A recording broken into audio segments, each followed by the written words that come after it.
Vladimir Putin acreditava que estava enviando uma mensagem doentia ao bombardear igrejas na Sexta-feira Santa. Mas a Ucrânia acabou de dar o troco definitivo. Em uma retaliação massiva e sem precedentes, as forças ucranianas acabaram de lançar um enxame histórico de drones de longo alcance, dominando completamente as defesas aéreas da Rússia e vaporizando o porto mais importante do Kremlin no Mar Negro. A máquina de guerra russa está oficialmente se esvaindo. Esse ataque foi tão extenso que Putin agora está implorando aos países ocidentais para impedirem a Ucrânia de atacar seus portos de petróleo. O jogo virou oficialmente, e nossa história começa com o erro que Putin cometeu. No início deste mês, Putin atacou Kharkiv com drones russos. O ataque continuou por mais de 24 horas, e registramos 21 ataques que aconteceram na cidade. Os russos atacaram infraestrutura crítica, hotéis, lojas, prédios residenciais e até mesmo uma igreja.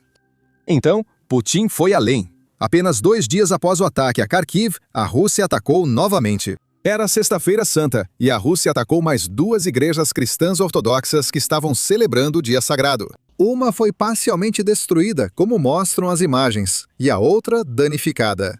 Ressalto que não são prédios novos. Uma igreja foi construída no início do século XX e a outra foi construída no fim do século XIX. Essas igrejas sobreviveram à Primeira e Segunda Guerras Mundiais e à ocupação nazista, mas agora a Rússia tenta destruí-las. Felizmente, desta vez, a Ucrânia tinha uma resposta que Putin não esperava. Na noite passada, a Ucrânia fez um ataque massivo de drones à Crimeia ocupada e ao sul da Rússia, áreas cruciais para a economia de guerra russa. No Mar Negro, a Rússia utiliza um porto para exportar boa parte do seu petróleo sob sanção.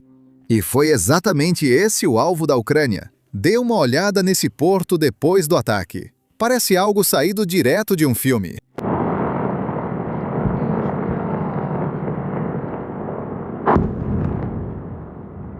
Esse era o principal porto russo de Novorossiysk, no Mar Negro. Ele sofreu um dos ataques mais intensos da guerra até agora. As defesas aéreas russas falharam tanto que até apoiadores da guerra criticam esse fracasso. Falaremos sobre isso em instantes. E além disso, a Rússia está percebendo que não consegue mais acompanhar os drones ucranianos. Isso não é 2022. As inovações dos drones ucranianos superaram em muito as capacidades russas, e Putin está pagando um preço alto por isso.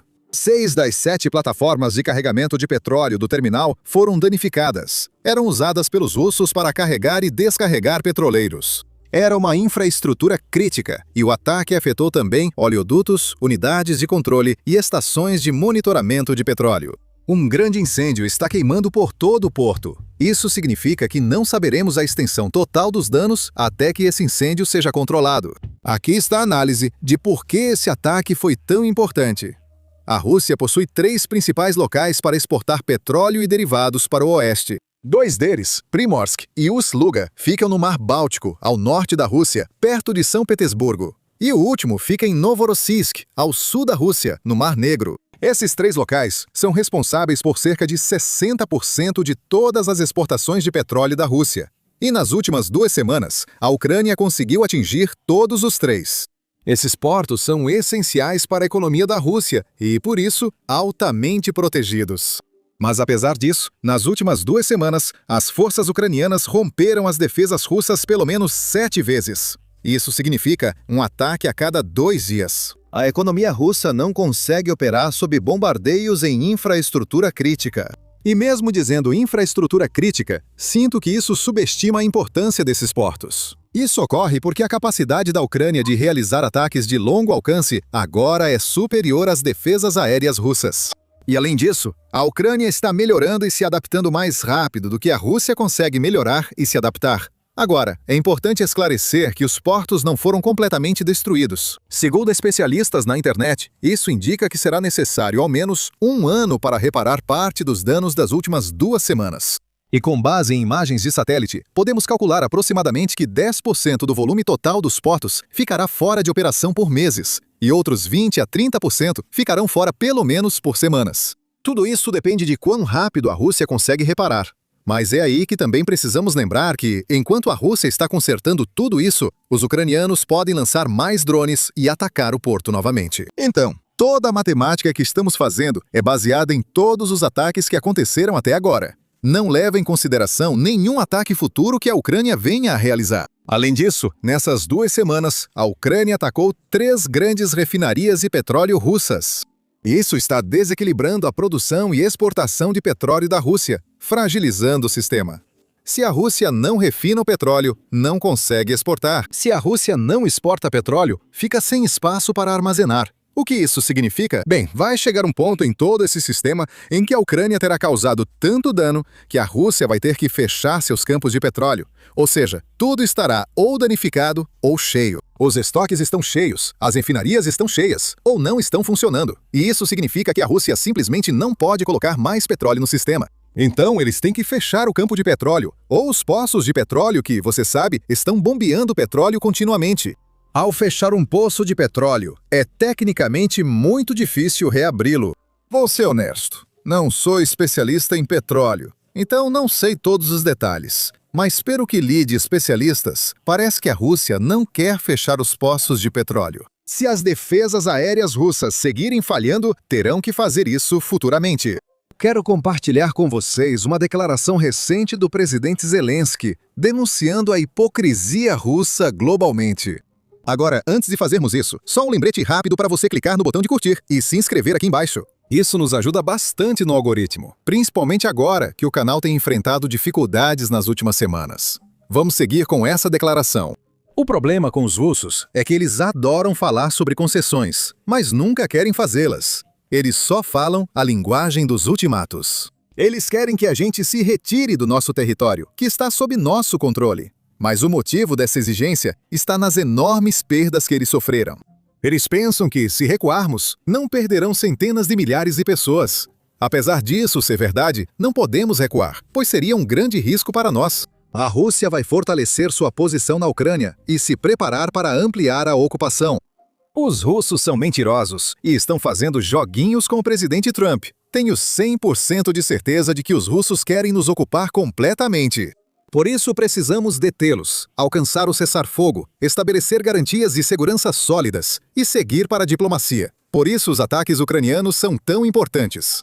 Mesmo que Putin não queira negociar, pode ser forçado se não conseguir financiar a guerra. Se a Rússia não puder se beneficiar dos altos preços do petróleo, então não há outro cenário em que a Rússia possa sobreviver sob as sanções. E adivinha só, mesmo com a alta do petróleo devido à guerra no Irã, a Rússia não está se beneficiando tanto. Não sou eu quem diz, mas sim a própria mídia russa. Veja só, jornais russos destacam que o orçamento de Putin pouco melhorou, mesmo com o petróleo acima de $100 por barril. Bem, os altos preços do petróleo provocados pela guerra no Irã ainda não impulsionaram a economia russa. Segundo o Commerçant de hoje, a manchete: petrodólares em trânsito. O orçamento ainda não sentiu o benefício da guerra no Oriente Médio. Em março de 2026, as receitas de petróleo e gás do Orçamento Federal caíram 43% em relação ao mesmo período do ano passado, de acordo com dados publicados pelo Ministério das Finanças.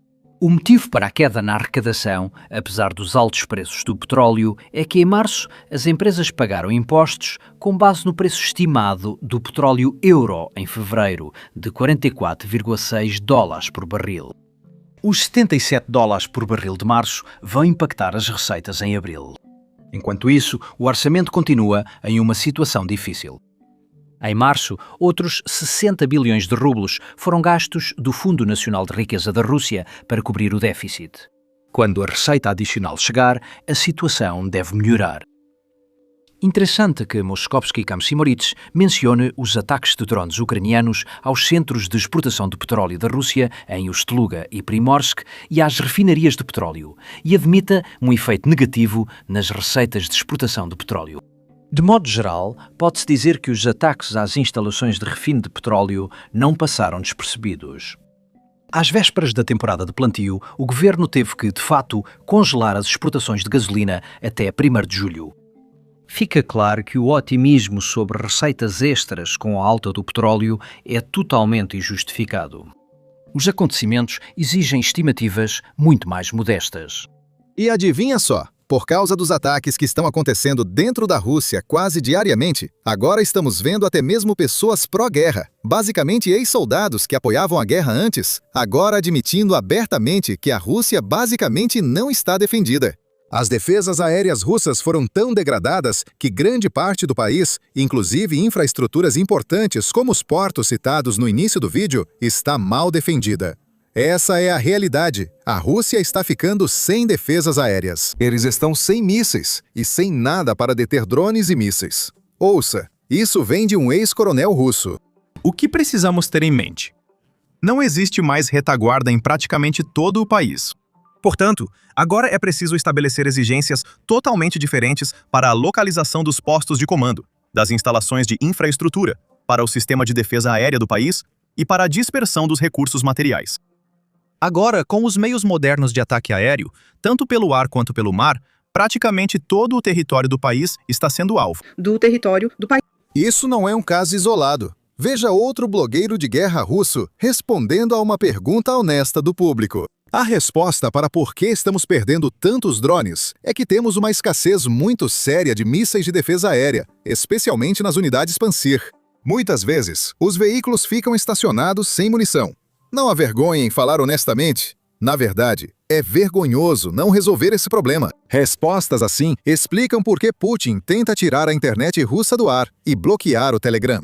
Ele não quer que as pessoas saibam exatamente o que está acontecendo e por que estão sofrendo por causa da guerra que ele iniciou. Na verdade, Putin está reprimindo tão fortemente que a Rússia está se transformando em uma sociedade distópica. Estamos vendo vídeos e câmeras veiculares de russos sendo parados em blitz e o policial basicamente pede para desbloquearem o celular para verificar se tem VPNs ou conteúdo proibido no aparelho. Isso não é um absurdo? Isso é algo que não acontecia nem mesmo um ano atrás ou 2 anos atrás.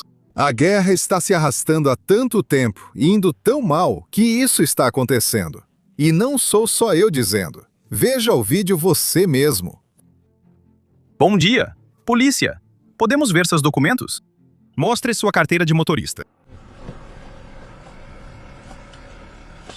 Aqui está. Precisamos verificar no seu telefone se há conteúdo proibido e VPN instalada. Este é o seu telefone para conteúdo proibido e VPN. Digite no seu telefone, asterisco, jogo da velha, 06, jogo da velha. Vamos verificar o IMEI do aparelho. O quê? O e-mail do telefone. Repita de novo. Asterisco, jogo da velha 06. Por quê? O e-mail do telefone. Para conferir nos bancos de dados. Bom, aqui está. Inspecione. Que bobagem você está falando? Não é bobagem. Estou gravando tudo isso.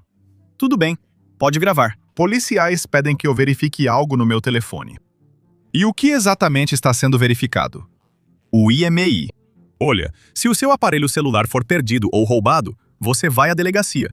Você fará o boletim de ocorrência e informará o IMEI, que é este primeiro aqui. Assim, ele é incluído nos bancos de dados. Ao verificar, apenas conferimos os dados. É uma preocupação um tanto duvidosa. Eu expliquei como isso funciona? Não sou obrigado, mas sejamos honestos. Você pode inspecionar assim. Eu destravo e você vê. Na verdade, você é obrigado. Não tente ser esperto. Entenderam? Eu sou obrigado, não sou espertinho, entendeu? Acho que é isso que ocorre com o país quando as defesas aéreas acabam. E o pior é que as que restam na Rússia nem funcionam direito. Ontem à noite, durante o ataque ucraniano, um míssil russo de defesa aérea atingiu por engano um prédio residencial em vez de um drone. Temos isso gravado. Veja só. Meninos, блядь. Блядь, eu juro pra vocês, isso é uma merda. Que porra é? Lá? Então, agora que Putin sabe que não pode parar os drones ucranianos, a Rússia está pedindo aos países ocidentais para convencerem a Ucrânia a parar de atacar toda essa infraestrutura de petróleo importante. Quem diria? Putin iniciou uma operação militar especial de 3 dias e 4 anos depois pede ajuda ao Ocidente. Agora, isso pode ser porque a Ucrânia está derrotando a Rússia em ataques de drones de longo alcance. Eis o panorama geral. Veja, pela primeira vez em 4 anos, a Ucrânia realmente lançou mais drones de longo alcance em território russo do que a Rússia lançou na Ucrânia. Isso aconteceu em março. Basta dar uma olhada no gráfico na sua tela. Esse aumento na produção de drones ucranianos é mais rápido do que qualquer coisa que a Rússia já conseguiu. Quase todos esses drones é fabricada por empresas ucranianas na Ucrânia. Isso é uma grande vantagem para o governo ucraniano, pois a Ucrânia não precisa pedir permissão a outros países para decidir o que pode ou não atacar. Eles podem simplesmente tomar a decisão, lançar o drone e decidir atacar o que colocar mais pressão sobre a Rússia. É por isso que, em março, vimos a Ucrânia começar a atacar portos em São Petersburgo, no Mar Báltico e até mesmo no Mar Negro. Na verdade, se olharmos todos os dados que a própria Rússia divulga, podemos ver que os ataques de longo alcance realmente aumentaram drasticamente no mês de março. E isso usando dados russos. Imagine, a Rússia não tem nenhum incentivo para fazer a Ucrânia parecer estar indo bem. Na verdade, eles têm um incentivo oposto. Então, se os dados russos estão mostrando isso para nós, imagine qual é a verdade. Por isso, os russos agora estão falando abertamente sobre as reais perdas desta guerra, percebendo que não está saindo como planejado, algo já esperado. Nenhum país, e eu realmente quero dizer nenhum país, consegue sair ganhando depois de anos de uma guerra prolongada. Por sua própria natureza, uma guerra prolongada é algo para o qual o país não se planejou. E isso significa que os russos agora estão sentindo as consequências de uma guerra que Putin começou. E agora eles estão falando sobre isso publicamente. Ouça só. Eu mesmo vou enfatizar. Vou esclarecer as perdas reais desta guerra. Relatório apresentado em Kaleshka. Quantas pessoas foram mobilizadas no ano passado? Este ano? Bem, mais de 400 mil. A situação é a seguinte. Mais precisamente, eles assinaram contratos. Unidades militares estão sendo formadas atualmente, inclusive a partir das forças de mísseis estratégicos. E regimentos de fuzileiros estão sendo formados a partir da 12ª Diretoria Principal. A 12ª Diretoria Principal cuida do armazenamento de armas nucleares. Deixe-me lembrar que, por exemplo, houve uma orientação do presidente para resolver questões relacionadas a pessoas desaparecidas até 1º de abril, ou seja, assistência, documentação, organização de buscas e assim por diante. Nada foi feito. Por quê? Para muitos funcionários, isso seria um golpe sério. Isso revela a verdadeira proporção das perdas e o custo real com que seus sucessos foram alcançados. O verdadeiro preço dessas conquistas. Ainda não temos um registro unificado de pessoal. Não falo de pagamentos, apesar dos muitos problemas, mas de um sistema para acompanhar claramente quando alguém assinou contrato, onde treinou, por quantos dias, em qual unidade esteve e quando desapareceu. Ele desapareceu? Ou ainda não há registros sobre ele? Ele ainda é contado como um soldado ativo, e alguém está recebendo dinheiro por ele. Por exemplo, o comandante da 128ª Brigada Separada de Fuzileiros Motorizados, Vladislav Nikiforov, estaria supostamente envolvido nesses esquemas, recebendo dinheiro por soldados mortos. Ele divide com o comando superior, e todos ficam satisfeitos. Ele divide com o comando superior, agora. Para entender por que o Irã está agindo da forma que está agindo agora, precisamos voltar e ver como o Irã chegou onde está hoje. Isso não significa apenas voltar a 1979, quando ocorreu a Revolução Islâmica. Na verdade, precisamos voltar ainda mais, até quando a dinastia Qajar governava o Irã no século XIX, e observar como as decisões que a classe dominante tomou naquela época ainda afetam o Irã até hoje. Bem, adivinha só, é isso que fazemos no nosso podcast em várias partes lançado hoje. Então, se você é alguém que se interessa pela história do Irã e por como chegamos onde estamos hoje, com certeza vá conferir. Você pode assistir clicando nos links na descrição, ou pode simplesmente assistir clicando na tela final, basicamente clicando no vídeo que está na sua tela.